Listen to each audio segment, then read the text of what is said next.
All right, everyone. Welcome back to another episode of the Business Blast podcast. I'm your host, Tyler Wagner. Today, I have Jordan Harry with us. He is a 21-year-old who teaches people how to read faster and remember more. And for the past few years, he started his company, Study Fast, that has taught 5,000 plus people from over 140 countries. And he is a TEDx speaker, European triple jumper, international keynote speaker, and is now trying to get a black belt in karate in half the average time, along with learning Spanish. So we got a lot going on. Welcome Yeah, to the show, man. thank you, brother. I like to keep myself out of trouble. Yes. Well, you're definitely you don't got no time for trouble, man. um, so we like to start out going deep so we can get to know you quickly. So the first Awesome. one I got for you is, what is the best story from your life that has an underlying valuable message? Excellent. First of all, thank you again, Tyler, for having me and speak to your audience. I'm excited to bring some value. So, in terms of a story in my life that kind of has led the way for where I am today, was my mother. I'm a mama's boy, Hmm. and she kind of installed something in me very early on, the fact that you'll never be ready. And, for viewers and listeners right now, they're like, what? You'll never be ready? Your mother, she wasn't a great mom. But let me strip it back. Let me strip it back in the sense of I grew up being quite a perfectionist. I think anyone who does a sport, who's in business, who's an artist of some sort, you naturally have some level of OCD, of perfectionism, because your work's out there in front of the public eye. And what my mum taught me was to kind of water my own grass and not look over the fence and see what's going on someone else's grass. You know, that whole thing, Mm. grass is green on the other side. So from a young age, from sports, which wasn't triple jump, but it's now transcended into triple jump, to my studies, and to mainly business. And I think the most relatable one would be when building a website. Everyone spends money, plenty of time launching a website, when actual fact, if it's ready, quote unquote, it's too late, because you're always going to be making improvements. Hmm. Yeah. No, I love that. And there's actually, I think it goes in line with what you're saying. There's Mm, I think it's a Richard Branson quote. And he's like, if somebody asks you to do something and you're not, and you don't know how to do it, or you're not ready, mm. just say yes and then figure it out along On the the way. way. I like And that. dude, that's the way to do it. I Mm, think, like, cause like you said, and especially with the way the world's going, how fast things are going, yeah. by the time you are an expert at something, it's Mhm. already going to be the next thing. So Yeah. you just got to go and keep going. 100%. Um, so next one I got for you is, what is the most valuable piece of information we should know that's within your expertise or industry? So for me, in terms of like say entrepreneurship, I teach speed reading and memory training. So this all kind of ties in. For me, it's the small wins. A lot of people set these huge goals, whether it's language learning, like I said, I'm going through the process right now of aprendiendo español, learning Spanish. Hmm. And at the beginning, I set myself the goal of, I want to be fluent in Spanish in 3 months.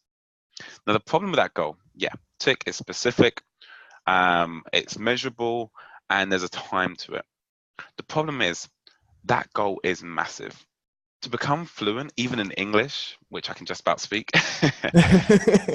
that is a tremendous goal. 21 years of age, and I think they say the average vocabulary for most English speakers is under 100 words that we use on a daily basis. So our Wow. vocabulary is actually really restricted in England. That varies country to Okay. country. So to pull it back, instead I wanted to become conversational within 3 months. And when I say conversational, a 15-minute general conversation with a native speaker, and I leave the conversation and they don't know that Spanish is my second language. Hmm. So for me, day to day, with entrepreneurship, with sports, with my social life, it's small wins. There's a great book called The Myth of Motivation. And it's the idea that we get confident after doing something, that we get motivated after doing something. And so what happens is you need to find in your life areas where you can get small wins, because it's impossible to be happy all the time. And technically, it's impossible to get these big wins all the time. So you need to find small wins that you can celebrate on a day-to-day basis. And for me, Every time I sell an online Mhm. course, I do a funny little dance. No one sees it apart from whoever's around me. Small wins could be someone like yourself reaching out to me, either wishing me well or an opportunity, and I'll relish Mhm. that moment. And before you know it, your small wins add up. It's compound interest. So day to day, just look for 1% better. And before you know it, you'll be a speed reader, you'll be a memory champion, and you'll be learning a martial arts.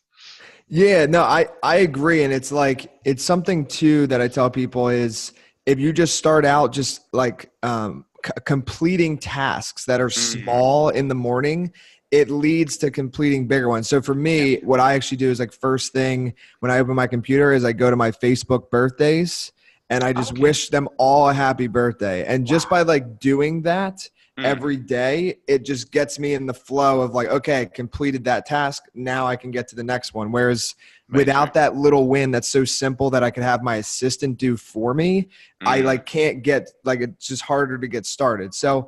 Um, so before we get to the next one, I want to dive deeper with you on this, how of course. to speed read. Hmm. So give it all to us, man. I want to know how do How you long do we do it? have? Yeah, dude, we got time for this. Cool. So I do Audible on like 1.25, 1.5, but I Awesome. don't really read books anymore just because of time constraints. So Audible, I Yeah, can do it quicker. But I'm open to it, and I think a yeah. lot of people listening are. So just give us some of the best stuff you got, man. How can we read faster? Cool. So I'll try and break it down into three simple steps to begin with, Okay. anyway. So the first one is I don't tell people to do something they don't enjoy. So Mm-hmm. number one, and this kind of comes into your lifestyle. If your lifestyle doesn't permit for you to read whilst commuting because people are driving, I would recommend straight away is getting your brain used to learning anything faster. So the thing everyone can do straight away is what you're doing already, Tyler, is putting audio videos on 1.5, two times, 1.25. Of course, if you're watching a movie, you want to enjoy it, take your time. And this is the great thing with speed reading. It's a superpower, one which you can turn on and you can turn off. So number one is looking at your lifestyle. Look at your day to day and where exactly can you get some time? Mm-hmm. Because quote unquote, no one is too busy. We find time to brush our teeth for 4 minutes a day. So I'm sure we can find time to read a book for 2 minutes. Okay, so the first one is look at your schedule and look at your lifestyle. If you don't enjoy reading, find other ways, Mm-hmm. audio, videos, and accelerate the speed of which you're consuming them. Number two is tiny habits. Now, there's no big science behind tiny habits, it's super practical. Whenever starting something new, like a reading habit, there's a resistance to starting. And we all experience this with procrastination. We all know we should sit down and we need to write that application, that document, that email. But our brain doesn't like pain. So our brain prefers, as a kind of safety mechanism, to do something of pleasure, like wish someone happy birthday Yeah. or, watch Netflix, as an example. Instead, what we need to do, and I believe there's different studies that say this, there's the first 20 seconds of starting activity, there's this massive resistance. But as soon as you sit down and get going, yeah, it's easier than what you thought in most cases. So the idea with this tiny habit is, let's take, for example, wanting to become a speed reader. Now, the first great way is to start reading more. So I encourage people to read for only 2 minutes a day. Now, for a Mm. lot of people listening right now, they're like, what, 2 minutes? That's not going to have any effect. Number one, if you know anything about habit formation, you need to do it often. And if you Mm-hmm. protect your habits, they'll one day protect you. So whether you believe in the whole 21 days, 60 days, 120 days to create a habit, 2 minutes a day is such a small goal, such a small task that you're like, it's easy. Okay, I'll sit down, do my 2 minutes. And what you'll find is you'll often go over the 2 minutes Mm-hmm. because you've gone past that resistance to start the activity. You're now actually getting quite involved in what you're reading. So there's two things that go on there. It's such a small goal, 2 minutes, that you'll do it, hopefully often. And number two is you'll probably go over the 2 minutes.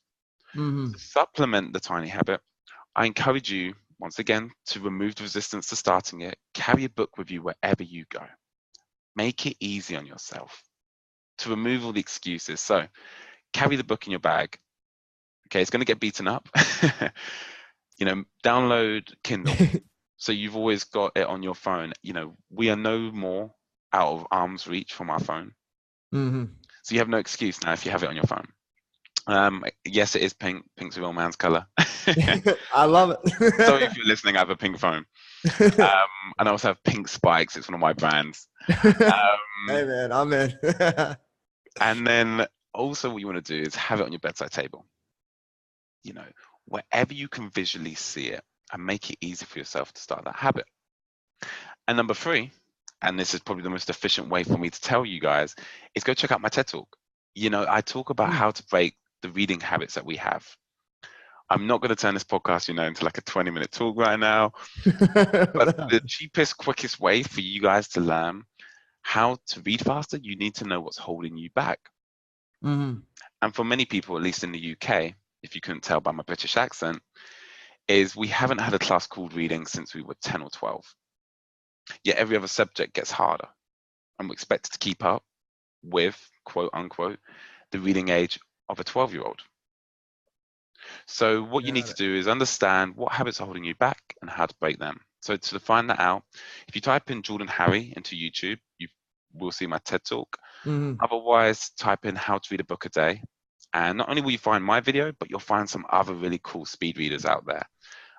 Don't just learn from me. I encourage you to learn from different sources. Awesome. I like it, man, because I know it's a big thing. Like a lot of people want to know how they can learn faster because the world just keeps getting busier and busier. So highly recommend check out the TED Talk and other resources. So my next one is what's your best piece of overall business advice? So you can tell us that, but then I want you to tell us a little about your story here. So I want to learn more about study fast, tell us your ups, downs, how'd you get to where you are? You're only 21 years old. It's kind of nuts. So tell us how you did it, man. To begin with, talking about comparing to one another, there's younger people doing bigger things than me. Yeah. And there's people older than me doing bigger things. So For sure. please don't compare yourself to me if you are 21 or older. You probably have a better beard than me. If you're listening to this, I have an awesome goatee. If the lighting was good enough. So how did I create Steady Fast? Well, it started from solving my own problem. Okay. To give an example, all good businesses, the majority of them solve a problem. And whilst I was at uni, I used to have a speech impediment, so I never used to sound as posh. My mum took me to speech therapy. I got better at speaking. However, my reading speed suffered because I couldn't pronounce the words. I didn't understand them. And for anyone learning a new language, you realize if you can't pronounce a word, how slow your reading speed is. So when I got to uni, I realized, wow, I'm quite behind my peers. One night I Googled how to read faster, went to the top floor in the library, which no one goes to, found this old speed reading book. I actually ended up losing it, and that cost me £200. So that was a lot of fun. Damn, 200 pounds, it's like 300 US, isn't it? Well, if we leave Brexit, it will be worth nothing the pound. So, moving away from political issues, I lost the speed reading book, but I had absorbed the information, but it seemed like this superpower, which only the rare few of us could have. So, I put speed reading to bed, and I bought all these business books because I wasn't studying a business degree, but the whole idea of being an entrepreneur was sexy, work your own times, which is a lie. Passive income, which is a lie. It all seems very attractive. Mm-hmm. And so I had all these books on my bookshelf, and my friends were always asking me, what's that one? What's that one? And I honestly had to lie because I hadn't read any of them.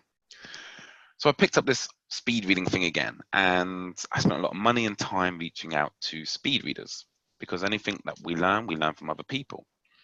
And then we kind of translate it into our own understanding. That's the process of learning. And so once I'd gone on this self-discovery of how to become a speed reader, I recall reading all these books, but I wasn't taking it in. So then I delved into memory training whilst I was at uni. Once again, reaching out to memory trainers, simply asking them. So we're talking about business advice. If you don't ask, you don't get.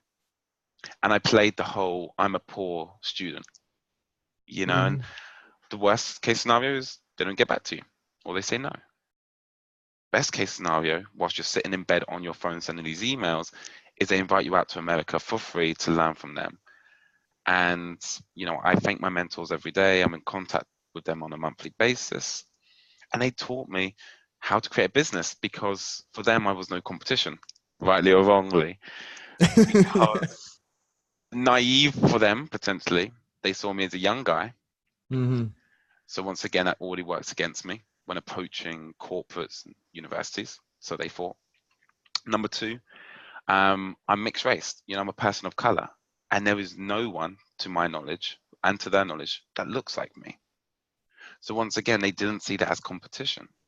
Mm-hmm. And number three, I don't have the years experience they have. I don't have a PhD. I don't have an awesome beard, unfortunately.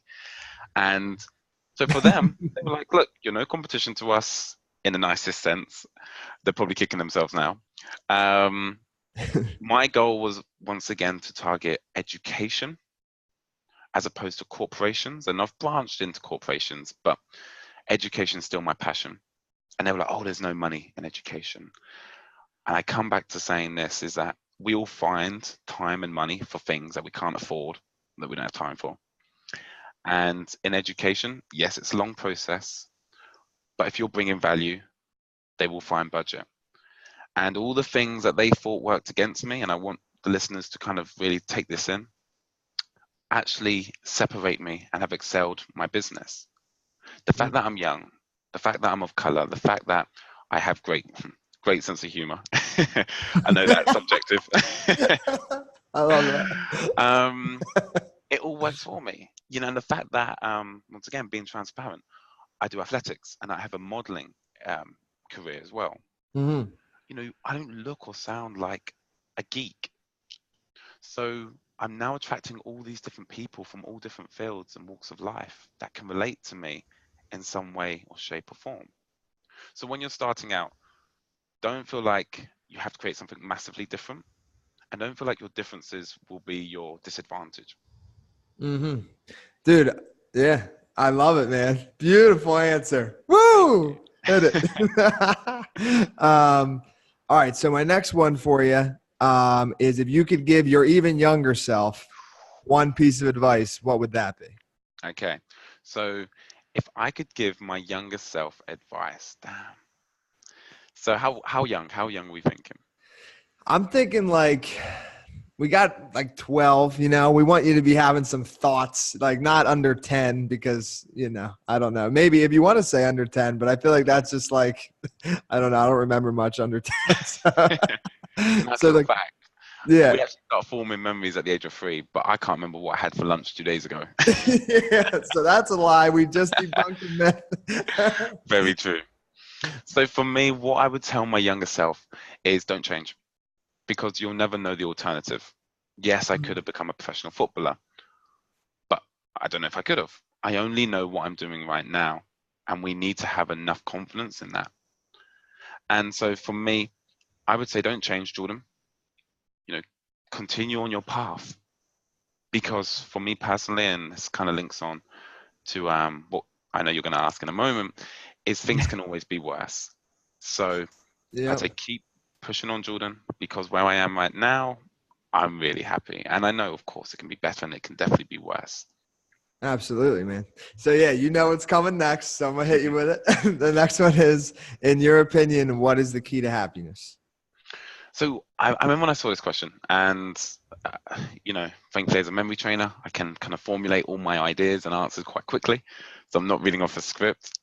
For me, it was a case of, like I said, it can always be worse. And I know this sounds quite abstract, but I want to share this, my thought process. So, for example, this happens almost every day. I lose my cool. And I think in all our lives, we miss a train, our watch breaks, whatever, and we think, why, Lord, why me, of all people? And and it's quite extreme. I play the shit stick house. I hope I can swear on here because I just did. Swear away, man. Get it all. So I play the shit stick house.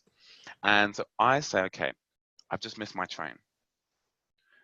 But somewhere in Kenya, there is a mum who has 4 children, who lives in a shit stick house, who now has to walk 5 miles to go get water from the nearest water fountain, to then take it back to her family, to then only do that process again the next day with no clear idea of what their future is going to be like. And yet those people still find beauty in their lives. And for book recommendations, The Man's Search for Meaning. I don't know if you've read it. By Viktor Amazing. Frankl. Amazing book. Yeah. Incredible book about a Holocaust survivor. He spent time in a concentration camp, and I believe he was a psychiatrist. Am I right in saying that? It's been a while. It's been like 5 years, I think, since Wow. I read it, I believe. But Yeah. that might be true. I'm not sure. So he was a professional, and I know the Germans, if you had some sort of skill that they found valuable, they would give you quote unquote perks and benefits. So Okay. for him, he was able to kind of have this kind of eagle vision of life in a concentration camp while still being a Jew and still being submissive to their dictatorship. And he talked about how the sun would still come up and the picturesque scenes of the views outside the camp, and how for a split second the thought of his wife and all this that, and the other would kind of take him away from his kind of permanent pain for temporary pleasure. And what he realized was at least he can still remember his wife. Mm-hmm. And whilst there were many victims in that camp who couldn't remember the faces of their family because it had been that long. And so reading that book, and it was only about a year ago, made me really realize my shit stick house analogy is true and it's real. The problem is, yeah, we get caught up in our own lives and we're always looking at the next big thing. You know, we're creatures that always want more. It's relative. We get the Mercedes, we want the Lamborghini. We get the Lamborghini, we want the Ferrari, blah, blah, blah, blah. Dude, it's I'm happy with my Mercedes. Hey, dude, I Uber everywhere, actually. There you go. I got my car down here in Miami. It's just easier. Don't have to worry about parking. So, but yeah, no, I actually always think about whenever I'm like upset, I actually always go back to that book in my mind. And I'm like, if this guy during the Holocaust was able to see like, or be like, not necessarily happy, but able to like still find the beauty. Yeah, find the beauty. Yes, that's the way to say it. Then like for me to be down here in Miami, like, you know, living well, you know what I mean? Like, what are these little problems? These are things I'm making up because I'm like bored or something. Like, I'm fine, you know? Like, so I think the comparison's important. In that sense, comparison can help. And I agree, like we were talking about before, like there's the opposite side, right? Like you don't want to be comparing yourself to like people's Instagram profiles. I think that can be bad for your mental health. But if you're going through something that you deem bad, think about the shit stick house. Like you're saying, like, is it really that bad? Or can you just take 5 minutes and breathe? You know what I mean? Like, and you know, we don't even have to go that extreme. We can just go to our friend who works at a supermarket 9 to 5, hates his job, you know, financial turmoil. And I know it sounds bad, but to segue, a guy called Ty Lopez, I'm sure most people know him. Yep. He has this kind of 33-33-33 principle, which I don't know if you're aware of, Tyler. I know Ty, but I don't know. I'm not familiar with that though. Awesome. Don't quote me on this, but I don't think he originated it. At least he passed it on. So the idea is we want to spend 33% of our time with people below us, 33% of our time with people on our level, and 33% of our time with people above us.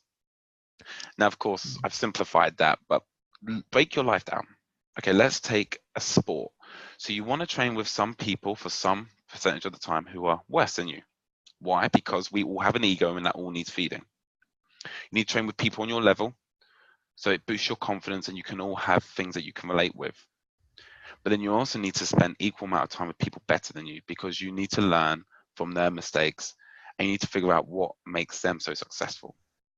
If you spend too much time with successful people, you will get demotivated, and that's when you will feel like your life is shit.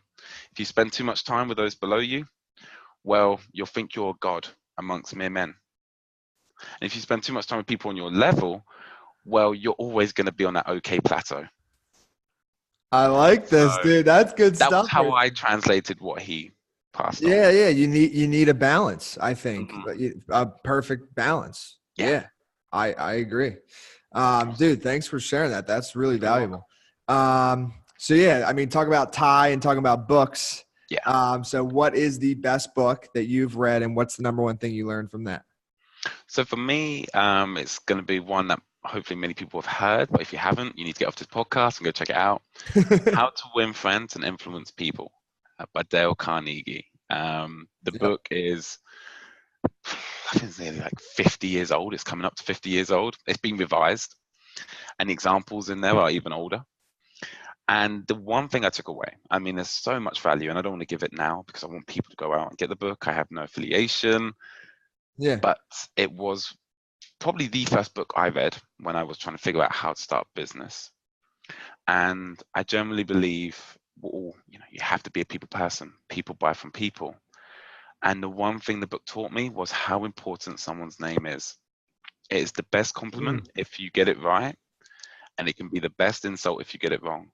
Yeah. And unknowingly in my subconscious, that kind of led me towards memory training, because I think we can all relate. We've met someone within 2 seconds and then we've forgotten their name. Yep.